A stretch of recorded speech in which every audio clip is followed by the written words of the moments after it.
Recording in progress.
Selamat pagi, Jemaat Muda GKI Gading Serpong.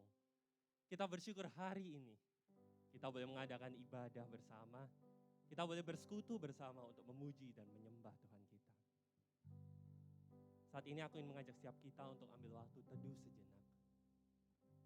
Mari kita bersaat teduh. Kita merenungi anugerah Tuhan satu minggu ini buat setiap kita.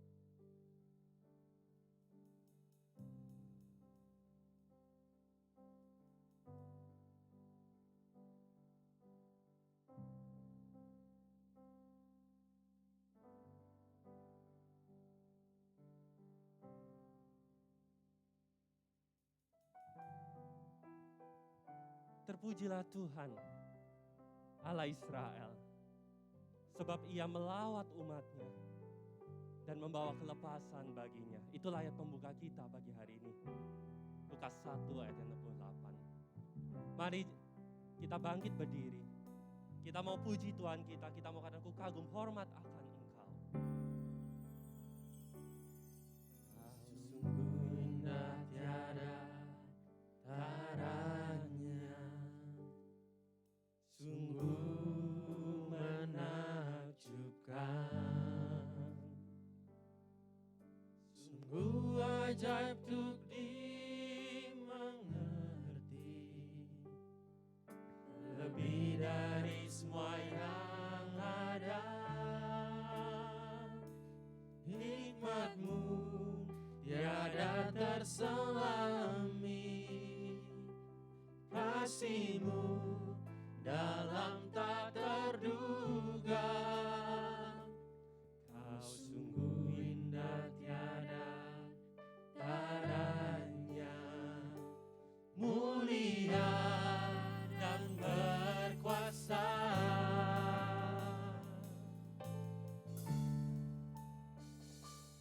Ku kagum hormat akan Engkau, ku kagum hormat akan Engkau. Kau Allah yang layak dipuji, ku kagum akan Engkau.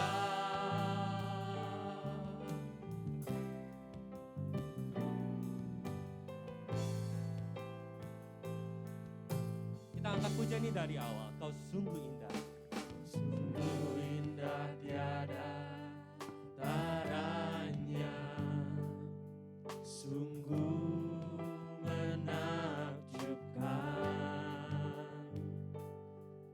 sungguh ajaib untuk dimengerti, lebih dari semua yang ada. Hikmat-Mu tiada terselami, kasih-Mu dalam tak terduga. Kau sungguh indah tiada taranya, mulia dan berkuasa.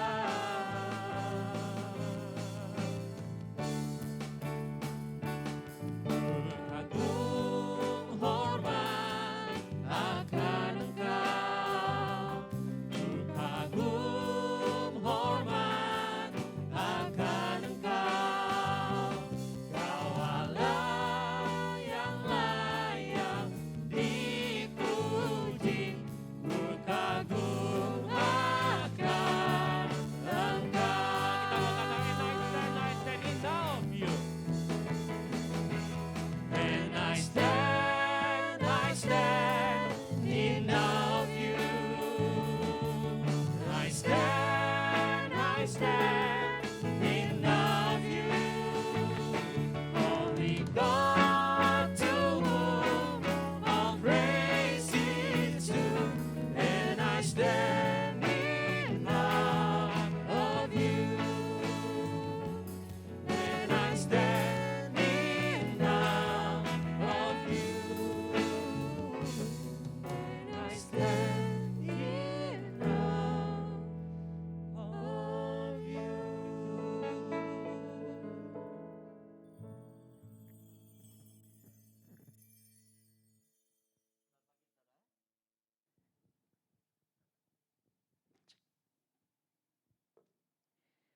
Mari kita persiapkan ibadah kita pada pagi hari ini dan terimalah votum.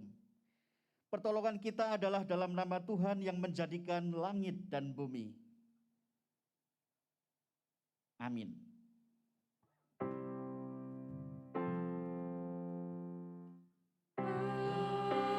Amin. Amin. Amin. kasih karunia dan damai sejahtera dari Allah Bapa kita dan dari Tuhan kita Yesus Kristus menyertai saudara sekalian. Silahkan duduk kembali.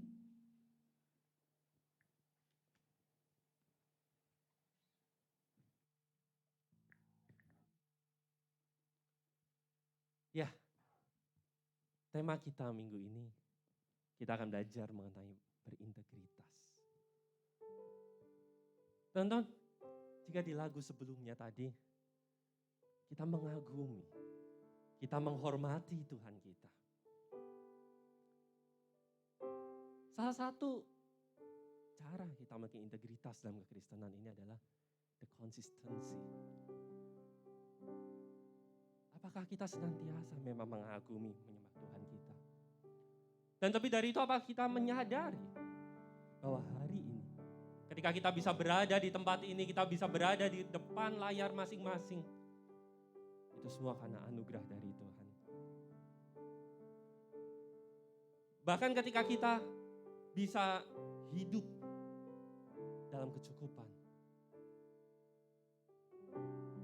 kita hari ini bisa melayani di tempat ini, semua karena anugerahnya. Mari kita angkat satu pujian, besar anugerahmu.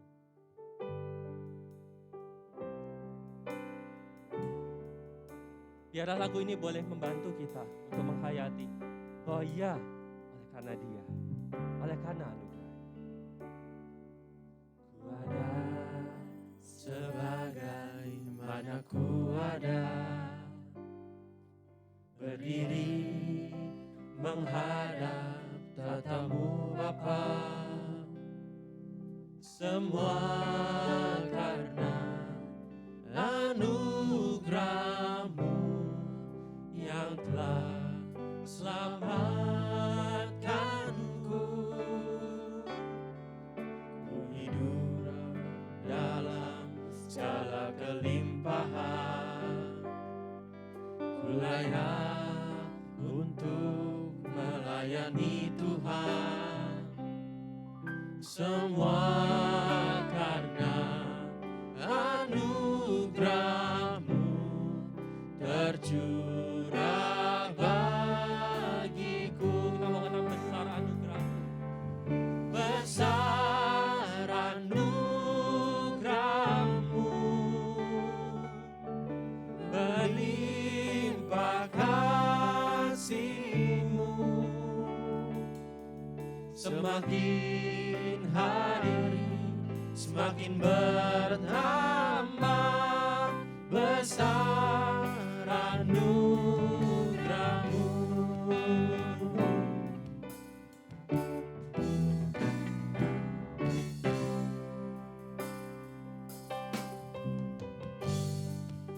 Sebagaimana ku ada, berdiri menghadap tatamu Bapa, semua karena anugerah-Mu yang telah selamatkanku. Ku hidup dalam segala kelimpahan, ku hidup dalam segala kelimpahan, ku layak untuk melayani Tuhan, semua karena anugerah-Mu tercurah bagiku. Besar anugerah-Mu, berlimpah kasih-Mu,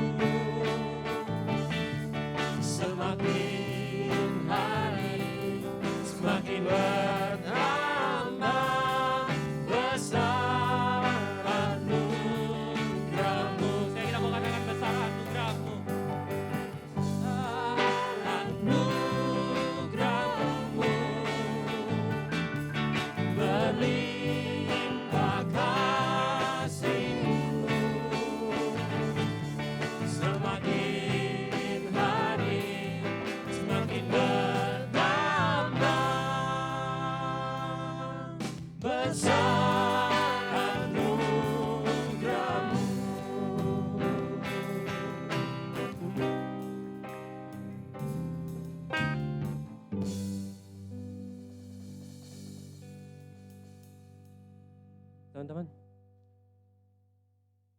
satu hal yang kita harus ingat, bahwa kita adalah manusia yang memiliki natur berdosa. Mungkin hari ini kita bisa memuji, pagi hari ini memuji, menyembah Tuhan kita. Tapi kalau kita lihat dalam 1 minggu ke belakang, mungkin ada momen-momen di mana kita terkadang melupakan Tuhan.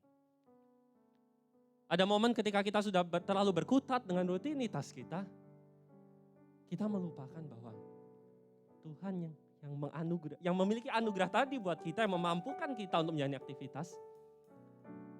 Tapi justru kita lupa akan sosok Beliau.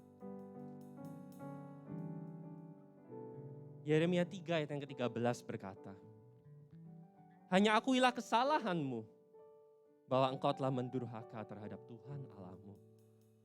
Telah melampiaskan cinta berahimu kepada orang-orang asing di bawah setiap pohon yang berimbun, dan tidak mendengarkan suaraku. Demikianlah firman Tuhan. Saat ini aku ingin ajak setiap kita untuk ambil waktu teduh, berdoa secara pribadi. Kita mau mengakui dosa dan kesalahan kita kepada Tuhan. Dan kita mau memohon ampun. Setiap kita untuk berdoa secara pribadi.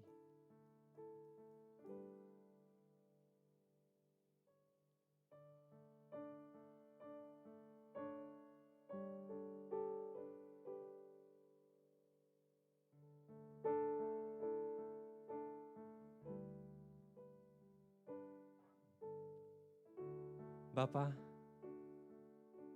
inilah doa kami. Kami mau mengakui setiap kesalahan yang kami perbuat. Dan kami percaya Engkau adalah Allah yang pengampun. Dan terlebih dari itu kami percaya bahwa Engkau adalah Allah yang bisa memampukan setiap kami untuk boleh menjauhkan kami dari dosa. Untuk boleh menjaga setiap kami, memampukan kami melawan godaan untuk berbuat dosa. Dan kami bersyukur karena anugerah-Mu kami boleh Engkau selamatkan. Karena anugerah-Mu dosa kami boleh diampuni. Amin.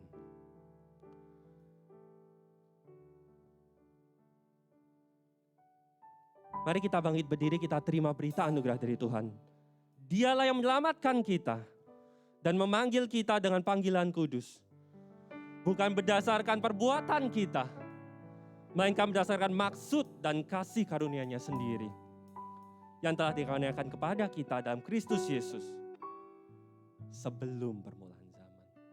Mari kita angkat pujian ini, 10,000 reasons. Bless the Lord, oh my soul. Bless the Lord, oh my soul. Oh my soul. Worship His holy name. Sing like never before. Oh my soul, I'll worship your holy name. The sun comes up, it's a new day dawning. It's time to sing your song again. Whatever may pass and whatever lies before me, let me be singing when the evening comes. Kita mengatakan, bless the Lord, oh my soul. Bless the Lord, oh my soul. Oh my soul. Worship His holy name. Sing like never before. Oh my soul, I'll worship your holy name.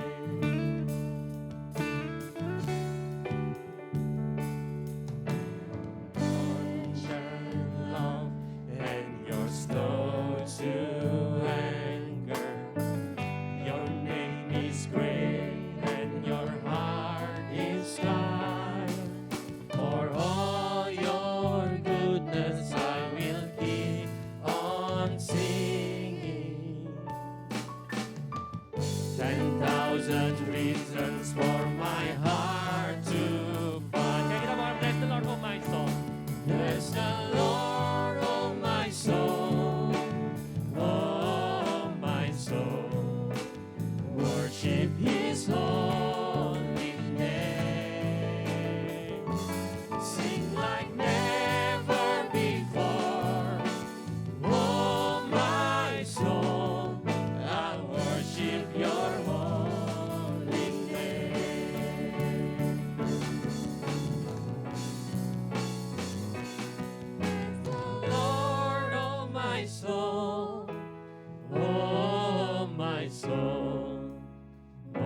worship His holy name. Sing like never before. Oh my soul, I'll worship Your holy name. I'll worship Your holy name. I'll worship Your holy name.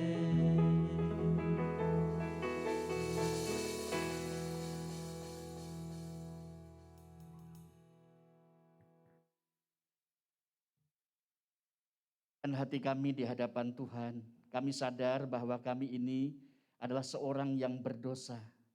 Namun anugerah Tuhan menjangkau kami. Kristus yang mati di kayu salib itu menebus dosa kami kemarin, hari ini, bahkan dosa yang mungkin kami akan lakukan di masa akan datang.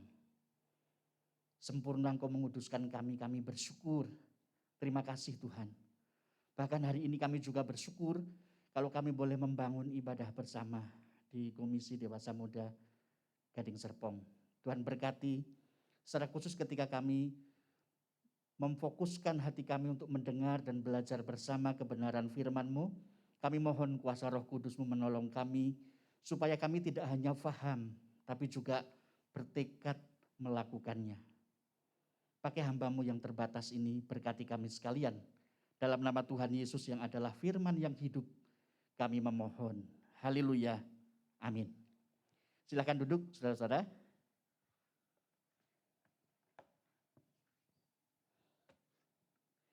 Salam Bapak Ibu saudara-saudara yang dikasihi Tuhan.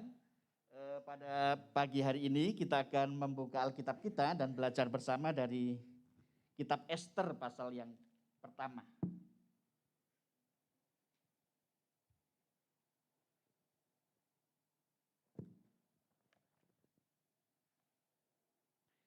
Ester pasal 1 ayat 10 sampai 13, kemudian dilanjutkan ayat 16 sampai 21. Saya akan bacakan untuk kita sekalian. Demikian bunyi firman Tuhan, Ester pasal 1 ayat 10 sampai 13. Pada hari yang ketujuh ketika raja riang gembira hatinya karena minuman anggur, bertitahlah baginda kepada Human, Bista, Harbona, Bikta, Abagta, Setar, dan Karkas, yakni ketujuh sida-sida yang bertugas di hadapan Raja Ahasiweros. Supaya mereka membawa Wasti, sang ratu, dengan memakai mahkota kerajaan, menghadap raja untuk memperlihatkan kecantikannya kepada sekalian rakyat dan pembesar-pembesar. Karena sang ratu sangat elok parasnya. Tetapi Ratu Wasti menolak untuk menghadap menurut titah raja yang disampaikan oleh sida-sida itu. Sehingga sangat geramlah raja dan berapi-apilah murkanya. Maka bertanyalah raja kepada orang-orang arif bijaksana, orang-orang yang mengetahui kebiasaan zaman, karena demikianlah kebiasaannya masalah-masalah raja dikemukakan kepada para ahli undang-undang dan hukum. Adapun yang terdekat pada baginda ialah, saya lanjutkan di ayat 16 sampai 21. Maka sembah Memukam di hadapan raja dan para pembesar itu, Wasti sang ratu bukan bersalah kepada raja saja, melainkan juga kepada semua pembesar dan segala bangsa yang di dalam segala daerah Raja Ahasiweros. Karena kelakuan sang ratu itu akan merata kepada semua perempuan, sehingga mereka tidak menghiraukan suaminya apabila diceritakan orang. Raja Ahasiweros memerintahkan supaya Wasti sang ratu dibawa menghadap kepadanya, tetapi ia tidak mau datang. Ayat 18, pada hari ini juga istri para pembesar raja di Persia dan Media yang mendengar tentang kelakuan sang ratu akan berbicara tentang hal itu kepada suaminya, sehingga berlarut-larutlah penghinaan dan kekusaran.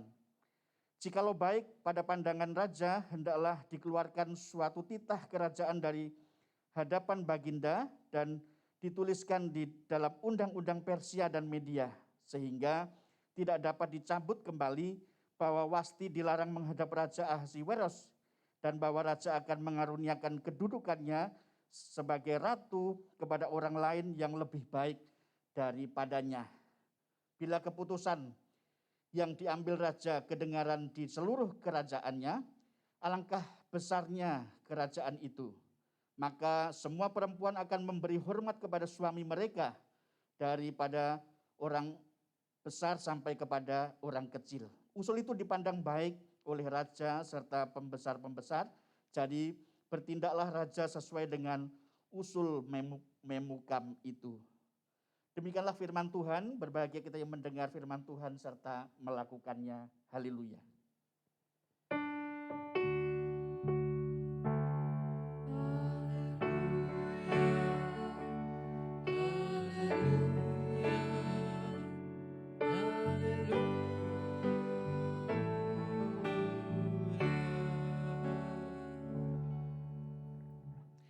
Salam, selamat pagi saudara-saudara yang dikasih Tuhan, baik yang di tempat ini juga saudara-saudara yang ada di rumah. Kiranya anugerah Tuhan memenuhi kehidupan kita. Pagi ini firman Tuhan kita akan diskusikan, kita akan renungkan bersama di bawah tema integritas kehidupan Kristen yang holistik. Nah saudara, apakah yang dimaksud dengan integritas? Kalau kita melihat dalam kamus bahasa Indonesia, ya, integritas itu artinya kualitas atau sifat, yaitu keadaan yang menunjukkan kesatuan yang utuh sehingga memiliki potensi dan kemampuan yang memancarkan kewibawaan kejujuran. Yang digarisbawahi adalah menunjukkan kesatuan yang utuh. Nah saudara-saudara, dari bahasa Indonesia saja kita sudah bisa diberikan pemahaman bahwa integritas itu bukan hanya sekedar kualitas mutu seseorang, tapi integritas juga menyangkut keseluruhan dimensi dari kehidupan orang itu. Nah, di dalam dimensi kehidupan orang dan khususnya orang Kristen, ada beberapa area yang terkait dengan integritas sebagai Christianity integrity, ya. Yaitu area yang disebut area personal diri kita. Kalau dalam Efesus 2 ayat 10 itu dikatakan karakter atau temperamen atau kepribadian. Next. Dan di sana juga kita menyangkut integritas itu juga bicara sebuah area spiritualitas. Jadi kalau tadi berkait dengan diri kita yang dikenal orang, karakter kita, kepribadian kita, temperamen kita, tapi ini juga berkait dengan relasi kita dengan Tuhan, spiritualitas. Nah, integritas juga menyangkut sebuah area yaitu area sosial. Jadi bukan hanya relasi kita dengan Tuhan, bukan hanya karakter kepribadian kita, tetapi juga bagaimana kemudian kualitas relasi kita dengan orang lain. Ini juga akan sangat berpengaruh terhadap integritas. Nah saudara, seorang teolog dan juga filsuf modern yang bernama Francis Schaeffer, ya, dia mengatakan bahwa Allah itu menciptakan manusia utuh, tidak membedakan jasmani dan rohani. Setelah kejatuhan manusia, maka Allah juga menebusnya secara menyeluruh. Next. Jadi Allah bukan hanya menciptakan manusia sebagai makhluk sosial saja, tapi juga Allah sekaligus menciptakan manusia dalam gambarannya itu sebagai makhluk rohani. Ini tidak dibeda-bedakan. Bahkan dalam kejatuhan kita manusia, maka manusia itu juga jatuh. Bukan hanya manusia jasmaninya yang jatuh, tapi juga manusia rohaninya pun jatuh. Nah saudara-saudara, menurut Francis ini bahwa Allah pun kemudian menebus manusia juga bukan hanya yang ditebus supaya rohaninya hidup dalam kekekalan, tapi juga ada penebusan yang berkait dengan kehidupan sosialnya, kehidupan pribadinya. Maka betapa penting kalau begitu seorang Kristiani juga dikenal integritasnya. Sebab Allah tidak hanya menebus dia dari kehidupan rohani, tapi juga Allah menempatkan dia supaya hidup di tengah dunia ini dan semua orang mengenal dia sebagai Kristen, yang artinya Kristus itu dia hidupi karakter karakter Kristus itu yang kemudian menunjukkan bahwa orang ini memiliki integritas yang berbeda dengan orang yang lain. Kita akan belajar dari dua orang perempuan hebat di kekaisaran Ahasiweros ini ya, Media Persia. Yaitu satu Ratu Wasti, tapi yang kedua juga kita perlu belajar dari Hadassah atau Esther. Next. Nah saudara-saudara, kalau kita tadi dalam bacaan yang sudah kita baca ya, khususnya di ayat 1, ayat 11, pasal 1 ayat 11, lalu pasal 12, kita di sana bisa menemukan dan kita bisa tahu siapa Wasti, Ratu Wasti tepatnya. Nah, kita dari Ratu Wasti ini mendapatkan beberapa gambaran dari sebuah integritas, saudara. Next. Jadi apa yang kemudian tampak dari Ratu Wasti ini? Kalau kita membaca ayat 9 sampai 12, kita menemukan 3 hal. Yang pertama itu Ratu Wasti adalah seorang perempuan yang dihormati di kalangan perempuan-perempuan di istananya. Jadi bukan saja Ahasiweros yang mengadakan 7 hari pesta, Wasti pun bisa melakukan itu.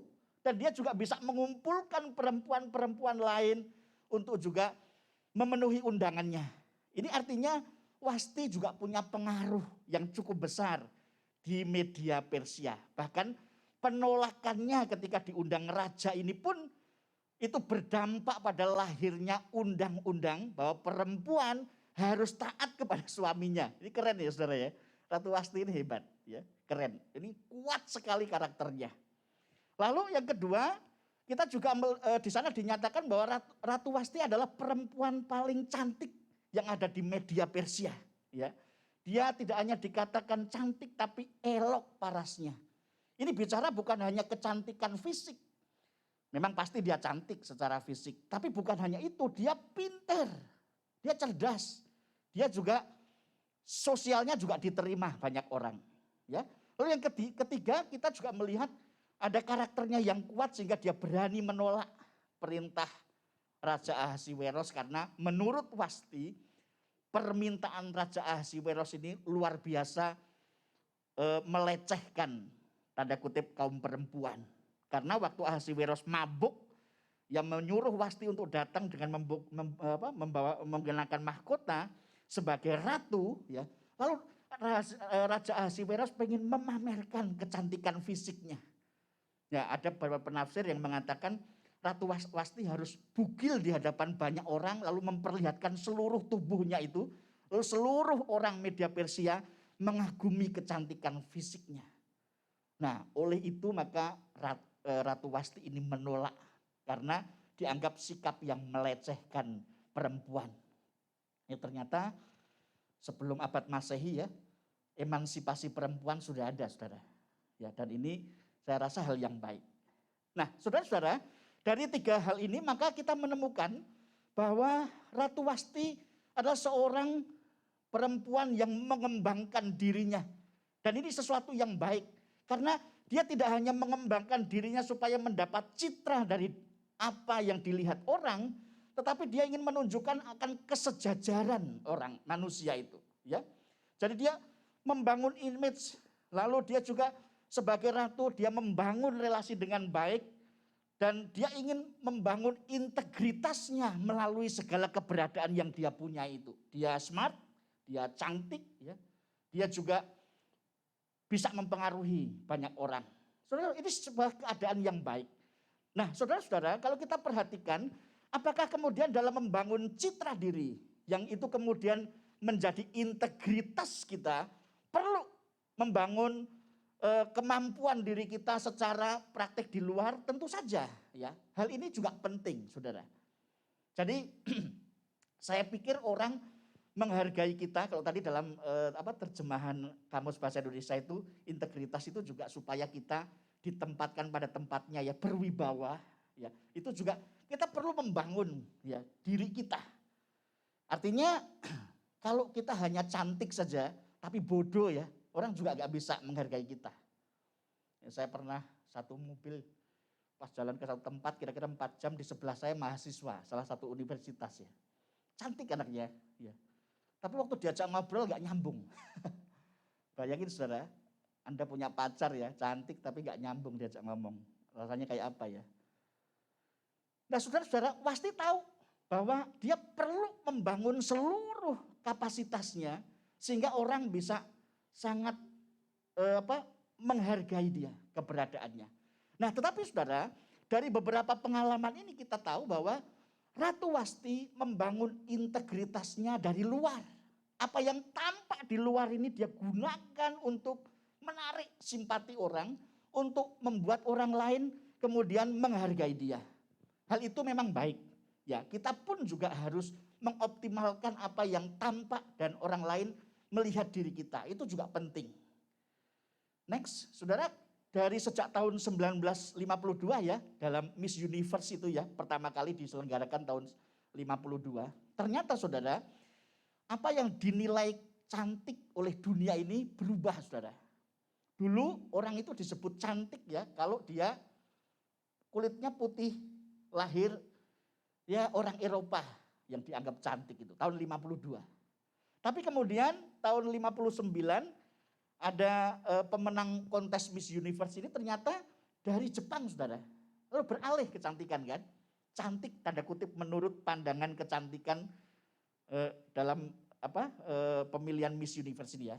Lalu mulai bergeser orang Asia pun dibilang cantik. Ya. Lalu setelah itu bergeser lagi tahun 77 itu ternyata kulit hitam pertama kali juga ada yang menjadi Miss Universe. Lalu tahun 2019 kemarin juga dimenangkan oleh Tunsi ya, itu juga dari kulit hitam. Saudara-saudara, jadi apa yang terlihat elok dipandang mata, cantik dilihat oleh mata ini berubah dalam pandangan nilai, tata nilai manusia. Dunia ini. Jadi apakah kalau begitu membangun kecantikan yang fisik, yang di luar itu kemudian bisa membuat nilai apa yang dibangun di luar itu adalah integritas yang kekal, saudara? Ternyata tidak, saudara. Tidak memadai. Ya. Memang kita harus membangun apa yang Tuhan kasih, yang terlihat, yang fisik itu. Baik kompetensi, kemampuan, dan sebagainya ya. Tetapi menyandarkan integritas di sana saja tidak memadai. Nah, kita perlu belajar dari bagian yang kedua. Next ya. Memang orang perlu mengenal siapa kita ya, kalau dalam dunia marketingnya ada personal branding ya. Artinya ya kita bisa mendefinisikan diri kita kepada orang lain supaya orang lain itu percaya eksistensinya kita, keberadaan kita itu loh. Jadi kalau Anda itu seorang akuntan ya dipercaya bahwa Anda ada akuntan yang memang punya kapabilitas, punya kapasitas dan personalitas yang cukup. Integritas itu menyangkut itu. Jadi membangun yang di luar ini penting, tapi bukan segala-galanya. Karena faktanya Ratu Wasti diturunkan dari keratuannya itu. Lalu ratunya itu nanti diberikan kepada orang lain dan ternyata Esther yang terpilih. Next.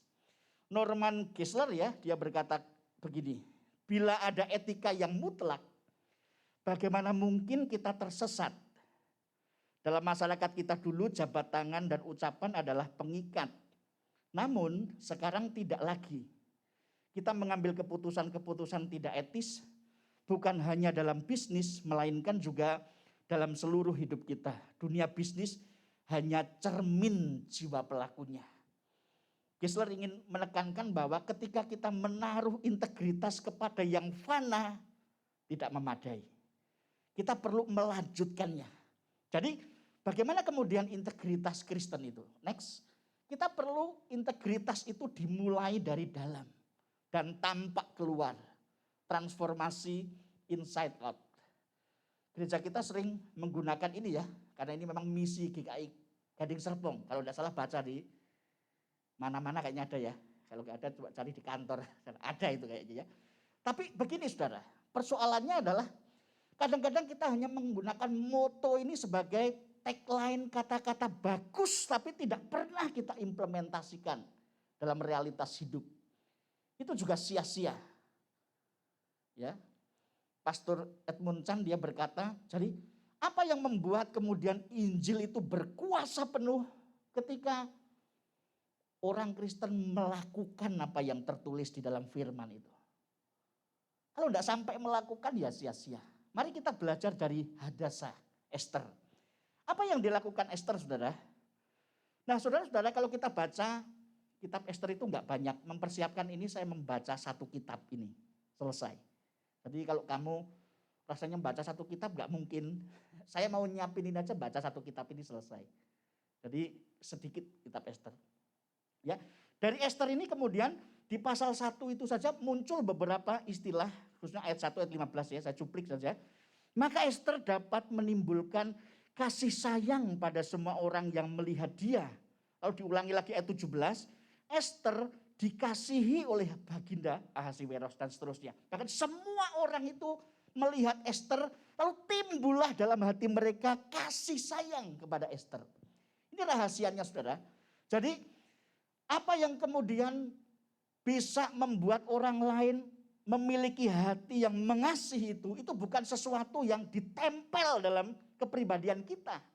Tapi sesuatu yang memang utuh, yang dimulai dari dalam hati kita, yang mengalami transformasi oleh firman Tuhan, sehingga itu membentuk karakter kepribadian kita sebagai Kristen dan pelaku firman Tuhan. Next, saudara, kalau kita lihat seluruhan kitab Esther ini ada satu tokoh yang tidak terlihat. Dan tokoh itu menentukan keberhasilan kitab Esther ini. Siapa dia? Allah sendiri. Hanya Allah yang bisa menggerakkan hati seseorang.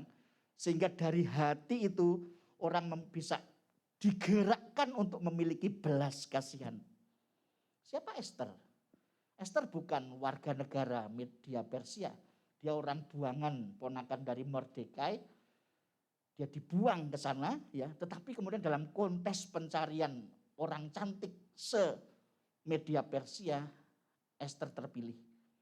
Setiap orang, pertama-tama satu sida-sida yang menemukan Esther, lihat Esther tertarik. Berganti sida-sida yang lain juga begitu tertarik bukan apa ya, tapi senang lihat personality dari Esther ini.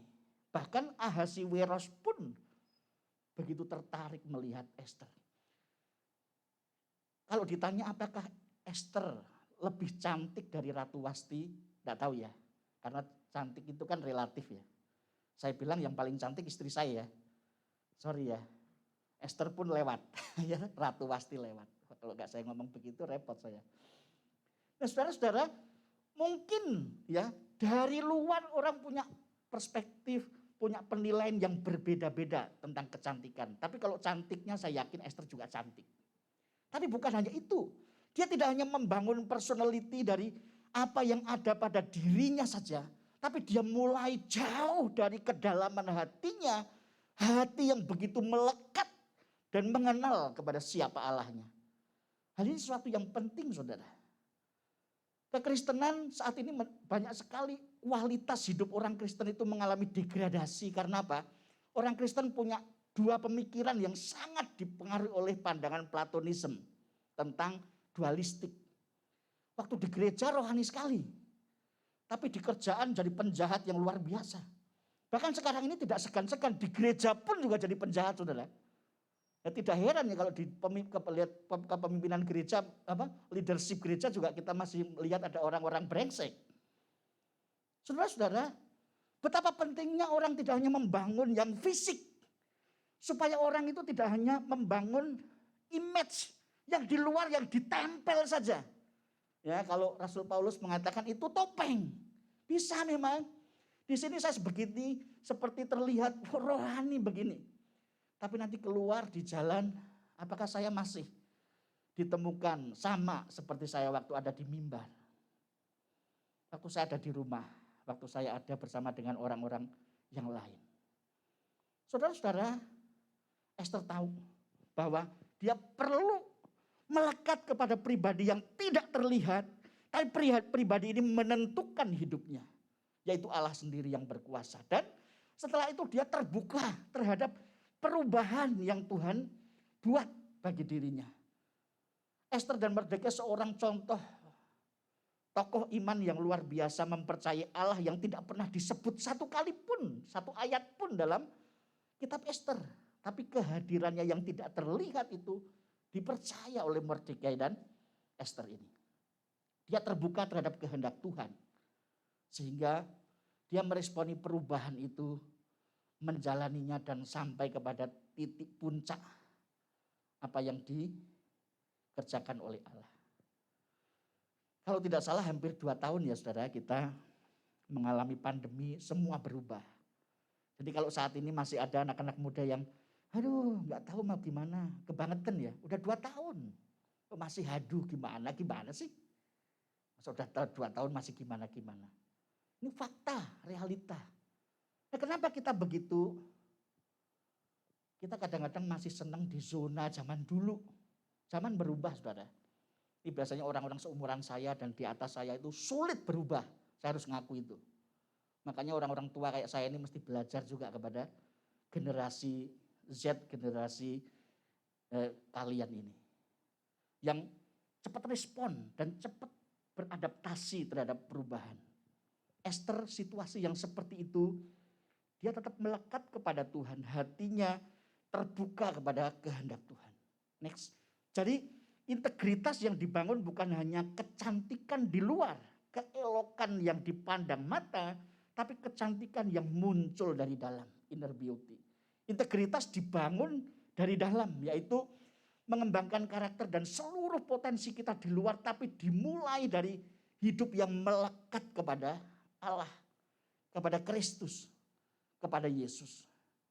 Paulus menyebutnya sebagai manusia ilahi, manusia Allah.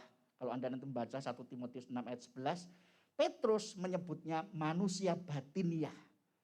Jadi integritas itu harus dimulai dari sebuah penemuan hidup yang baru, yaitu kehidupan yang direstorasi oleh Kristus. Menjadi manusia Allah, manusia ilahi.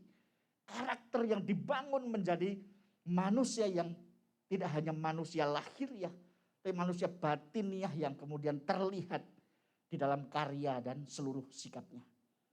Next, apa yang hilang di zaman sekarang saudara? Pertama, orang sangat terpengaruh oleh oleh pandangan Platonisme. Ya. Integritas itu terpisah dari spiritualitas. Sehingga kadang-kadang menempatkan integritas rohani itu di gereja. Tapi nanti di dunia lain Anda akan menjadi orang lain. Pekerjaan adalah suatu vokasi, panggilan Allah. Juga kalau saat ini Anda sedang kuliah, maka pekerjaan menjadi mahasiswa itu juga panggilan khusus. Jadi Anda harus berkontribusi terhadap apa?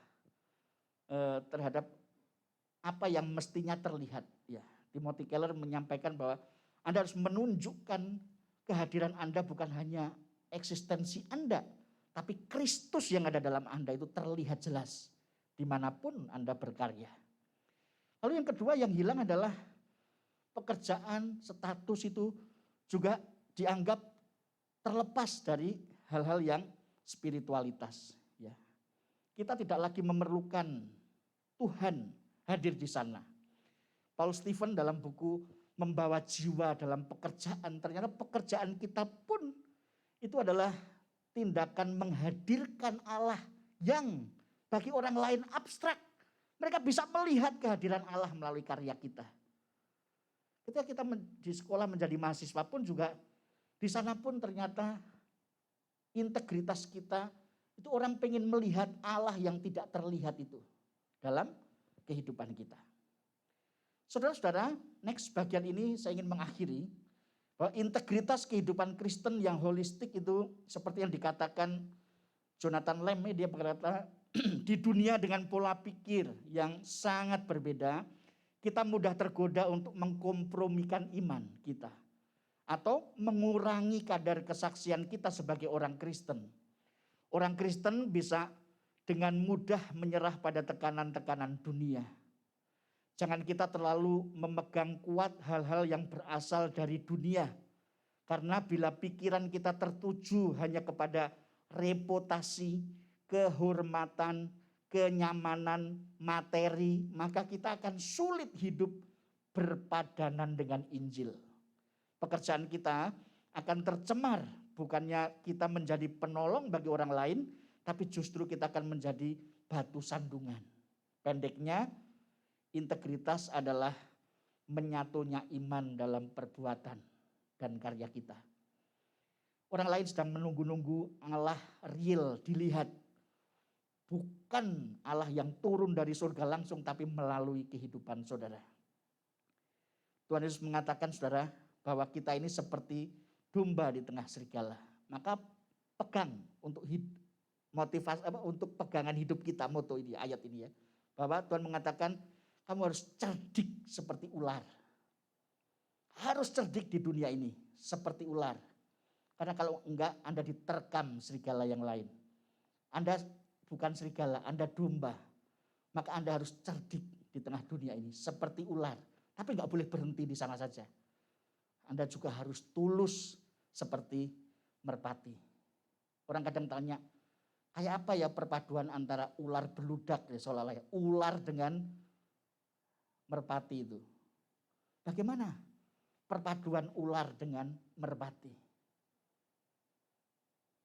Lihatlah kehidupan dan teladanilah kehidupan Yesus Kristus. Jika Anda menjadi manusia yang seperti Yesus Kristus, maka Anda menjadi orang yang cerdik di dunia ini. Sehingga Anda tidak menjadi seringkali umpan, dibodohi orang-orang pintar dunia ini. Tapi juga membuat Anda tidak menjadi ular beludak. Jahat saja, tapi juga membuat Anda hidup dalam kekudusan. Hidup kita sudah kita mulai, hidup baru kita di dunia ini.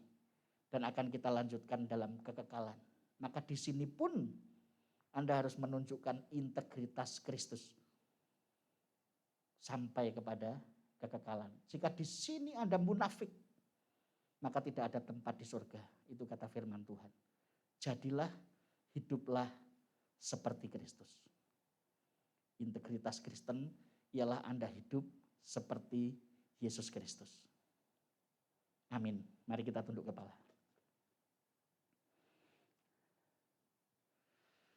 Bapa di surga, seringkali kami memahami apa yang Kau nyatakan sebagai kebenaran utuh itu terpotong-potong dalam dimensi hidup kami yang seringkali terbelah-belah.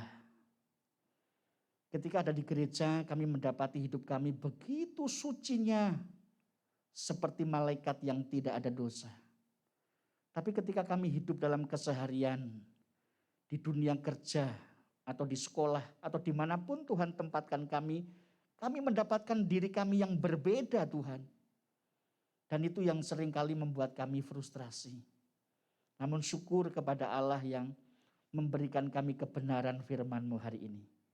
Bahwa Engkau tidak pernah membeda-bedakan kami. Apakah kami sedang menghidupi kehidupan rohani. Ataukah kami sedang berada dalam pekerjaan yang orang lain sering katakan itu sebagai pekerjaan sekuler.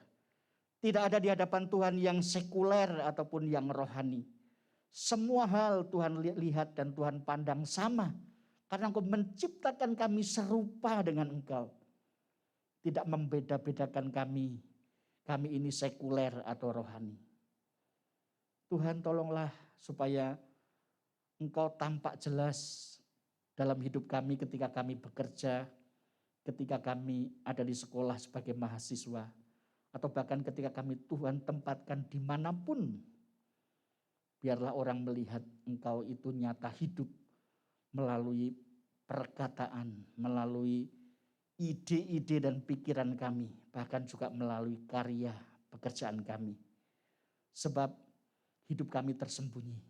Bukan kami lagi, melainkan Kristus yang hidup di dalam kami. Meteraikan firman-Mu. Tolonglah kami melakukannya. Dalam nama Tuhan Yesus. Amin. Saya kembalikan.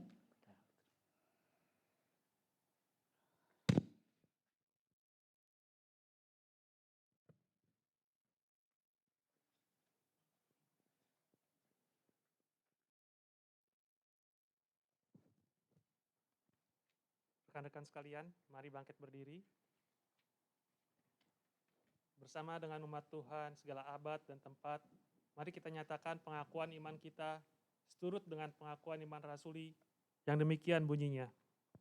Aku percaya kepada Allah, Bapa yang Maha Kuasa, Khalik langit dan bumi, dan kepada Yesus Kristus, anaknya yang tunggal Tuhan kita, yang dikandung dari Roh Kudus, lahir dari anak darah Maria, yang menderita sengsara di bawah pemerintahan Pontius Pilatus, disalibkan, mati dan dikuburkan, turun ke dalam kerajaan maut.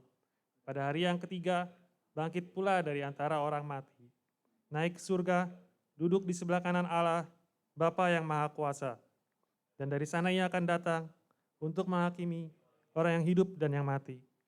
Aku percaya kepada Roh Kudus, gereja yang kudus dan am, persekutuan orang kudus, pengakuan dosa, kebangkitan orang mati, dan hidup yang kekal. Amin. Silakan duduk kembali.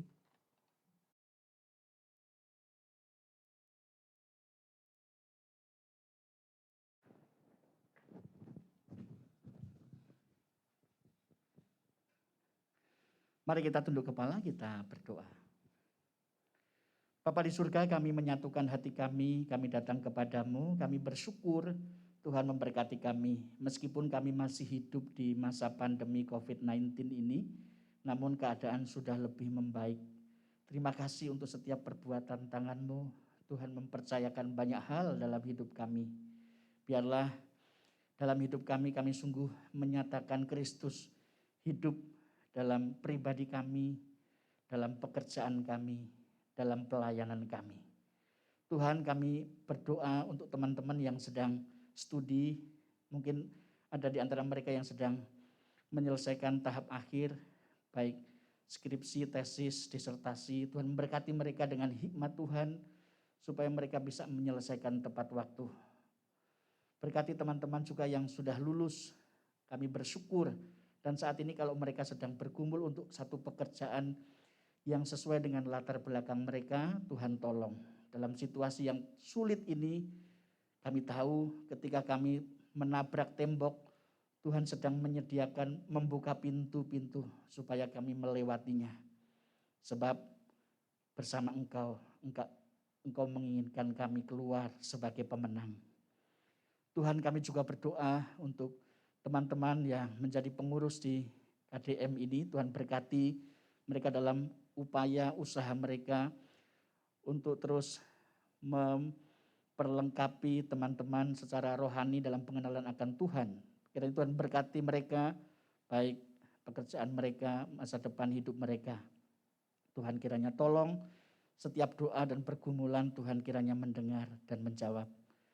Bapa di surga, kami juga serahkan setiap kami yang saat ini ada di ruangan Zoom atau di tempat ini, menundukkan hati kami di hadapan-Mu. Apapun yang menjadi keluhan, pergumulan kami, Tuhan menolong supaya kami boleh berkemenangan dalam Tuhan. Terima kasih Tuhan, kami serahkan bangsa negara kami dan juga bangsa-bangsa yang sedang bergumul untuk menyelesaikan dan mengatasi virus COVID-19 ini. Kiranya Tuhan menolong, ada kerjasama yang baik. Berkati pemerintahan kami dari maksud-maksud niat orang jahat supaya tetap aman. Bahkan setiap kami Tuhan, gereja-Mu, anak-anak Tuhan, biar masa ini menjadi masa yang baik bagi kami, tidak menyesalinya. Tapi ini Tuhan sedang membukakan kesempatan bagi kami. Ketika ada banyak orang sedang mencari-cari kepastian hidup, maka biarlah kami menjadi duta Allah yang membawa Injil yang akan meneguhkan mereka. Tolonglah ya Roh Kudus, supaya masa ini kami responi sebagai masa panen raya. Banyak jiwa yang kami ingin persembahkan kepada Tuhan. Terima kasih Tuhan, ini anak-anak-Mu. Berkati kami. Dalam nama Tuhan Yesus kami berdoa dan memohon. Haleluya. Amin.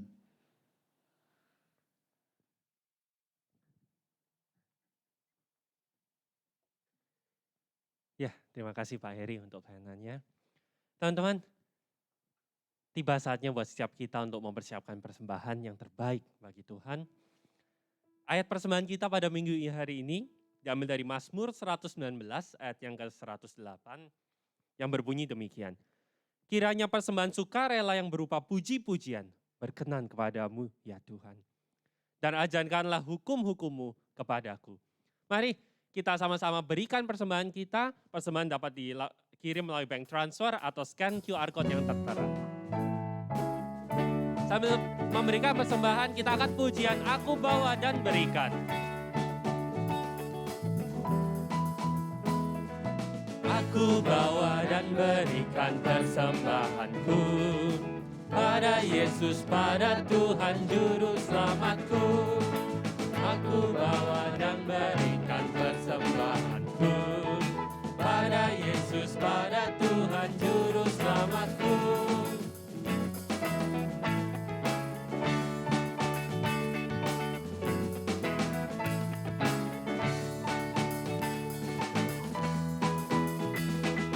Aku bawa dan berikan persembahanku pada Yesus, pada Tuhan Juru Selamatku. Aku bawa dan berikan persembahanku pada Yesus, pada Tuhan Juru Selamatku.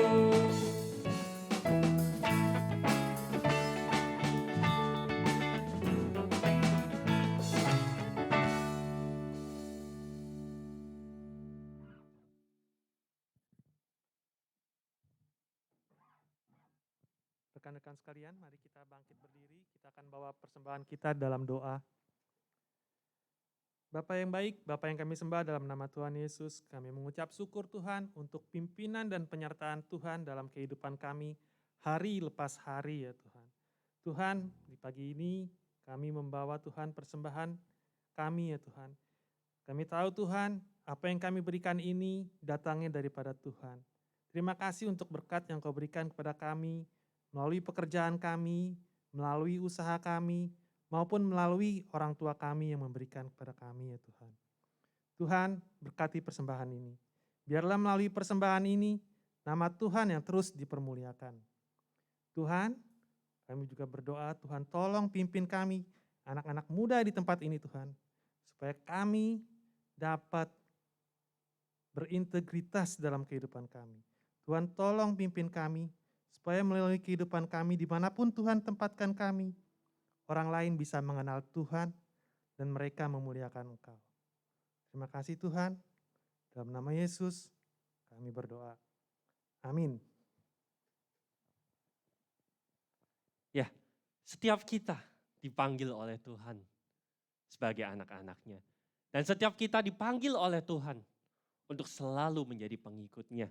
Bahkan di setiap karya kita, di setiap apa yang kita lakukan, kita harus ingat bahwa kita harus berintegritas, kita terus fokus kepada Tuhan, dan kita harus menyatakan siapa Kristus itu.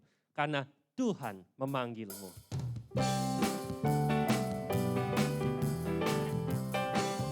Mari kita angkat pujian ini. Tuhan memanggilmu, hai dengarkanlah.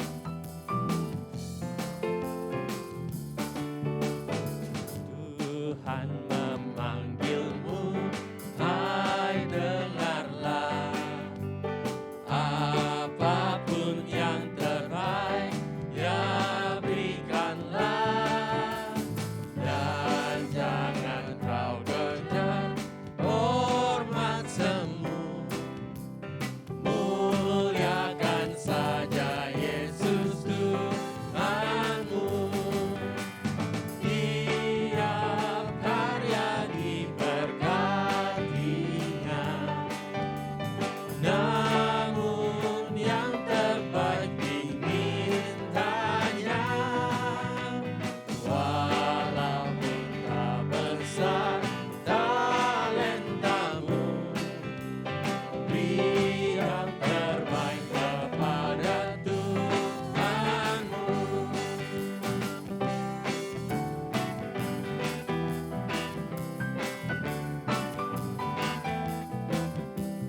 Kita angkat bait yang kedua, sanjungan dunia jauhkanlah. Sanjungan dunia jauhkanlah, dan jangan kau dengar godaannya. Layani Tuhanmu dalam jerih, dalam hidupmu yang telah kau beri.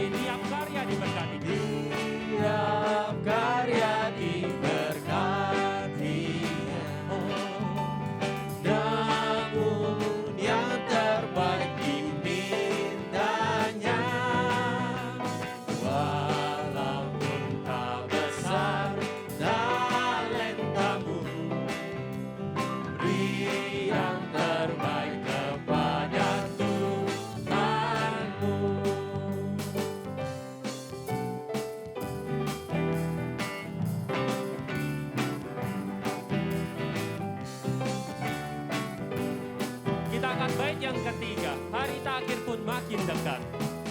Hari terakhir pun makin dekat. Mantapkan langkahmu, jangan sesat. Sungguhlah janjinya takkan lenyap. Bawa mahkota milikmu tetap. Tiap karya diberkatinya. Namun yang terbaik dimintanya. Walaupun tak besar talentamu, beri yang terbaik kepada Tuhanmu. Beri yang terbaik pada Tuhanmu. Yang terbaik kepada Tuhanmu. Beri yang terbaik kepada Tuhanmu.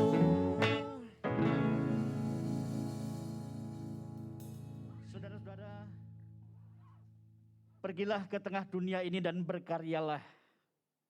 Karena itu, arahkanlah hatimu kepada Tuhan. Jadilah saksi Kristus. Terpujilah Tuhan.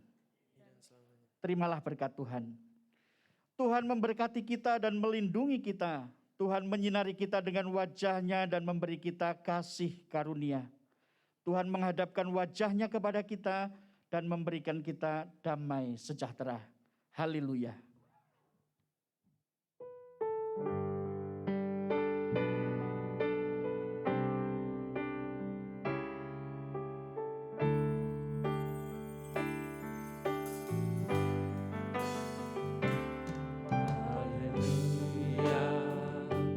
Haleluya, haleluya, haleluya,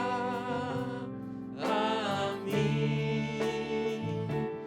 Di setiap kata dan karyaku, haleluya, amin. Haleluya, haleluya, haleluya, amin. Di setiap kata dan karyaku, haleluya, amin.